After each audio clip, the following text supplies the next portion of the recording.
Hello and welcome to Esports Weekly, your weekly dabble with all things competitive gaming. We're back from our hiatus with a series of pilot shows to round up your weekly esports news. So without further ado, I'm Stuart, and I'll be your host.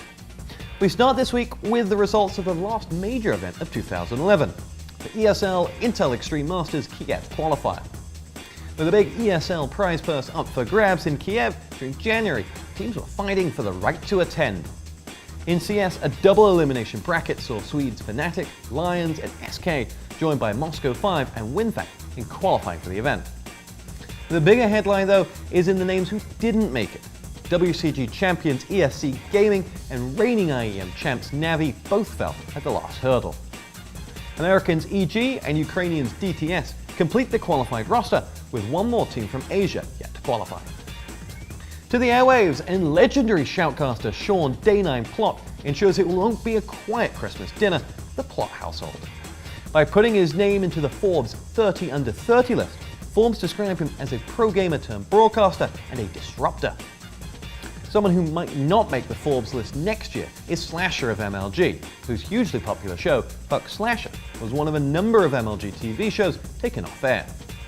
Reasons why the shows were taken off air are still not clear, with no statement from MLG, who are riding high off the back of their biggest year. Hey, it feels like not a week goes by without a major StarCraft 2 tournament, and this week was no different. The GOM TV Blizzard Cup concluded this past weekend, with Slayers MMA taking out Dom Regu in an epic 4-3 final.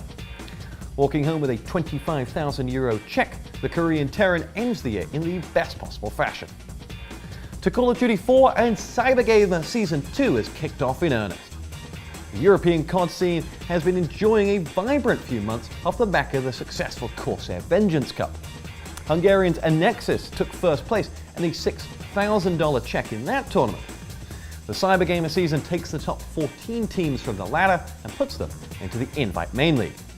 Unfortunately for Rage Gaming, 15 is their unlucky number, having lost to Chaos Gaming in the last week, dropping them from 11 to 15.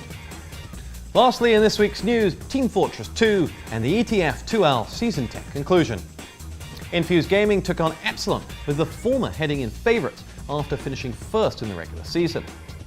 It wasn't to be for the Brits of Infuse though, as Epsilon took gold with a 2-1 victory. There's a lot of competitive gaming to look forward to over the festive period and New Year's. Q3 God is hosting a $1,000 online tournament for Quake 3, and with many of the big names in attendance, should be compelling viewing. Straight after the new year, lovable German commentator Take hosts the Home Story 4 Cup for StarCraft 2 fans. With $15,000 up for grabs, there'll be no doubting that there'll be many a home story for Take to share. So there you have it from all the esports goodness from the past week. That leaves me with the merry task of wishing you all a happy Christmas.